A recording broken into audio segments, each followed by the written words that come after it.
Wankan janaba da soso da sabulu ya halatta, matukar kana da bukata za ka iya yi. Abin da ake nufi shine ka saka sosonka da sabulu ka wanke jikinka fes.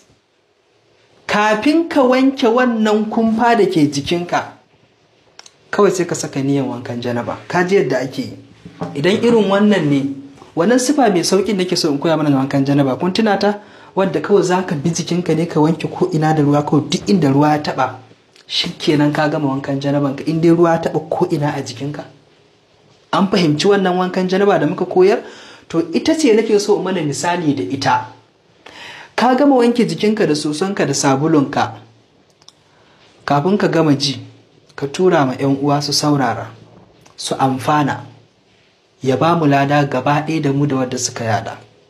Ina fatan an gane. Sai ka kunna, in wannan shawa irin wannan kake da shi, sai ka kunna shi kai tsaye dukkan jikinka ka wanke shi.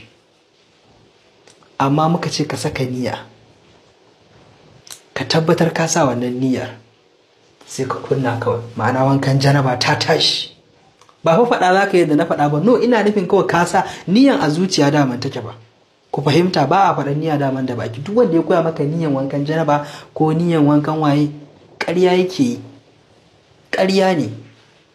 Ina fata an fahimta. In kuma baho ne irin wannan naka, sai ka irin wannan tamu ta talakawa, sai ka ɗauke ta kai tsaye ka danna ta akai kawai, amma ka tabbatar ko ina ruwa ya shiga.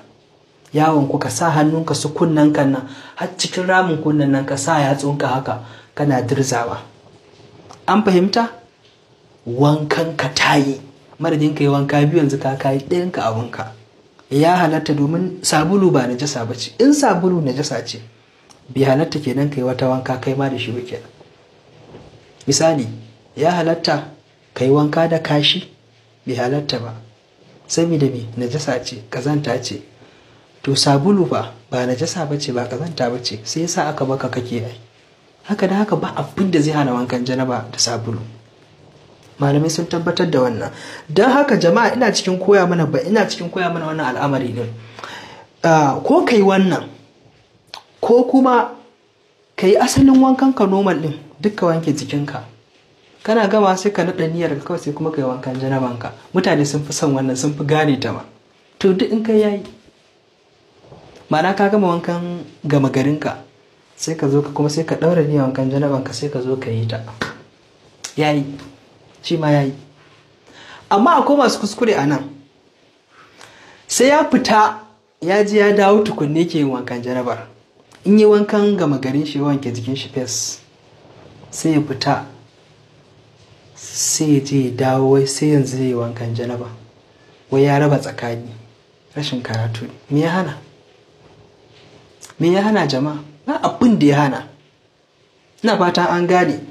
Don haka babu laifi mutane su sani. Muna da wata sanarwa mai matuƙar muhimmanci dangane da abin da ya shafi islamiyyar mu ta online. Duk wanda suke buƙatar shiga islamiyyar mu ta online, sai su yi mana magana a WhatsApp. Muna gabatar da karatun ne a WhatsApp. Ga lambar mu ta WhatsApp ga wanda suke buƙatar shiga islamiyyar mu ta online: 07078 73 0074.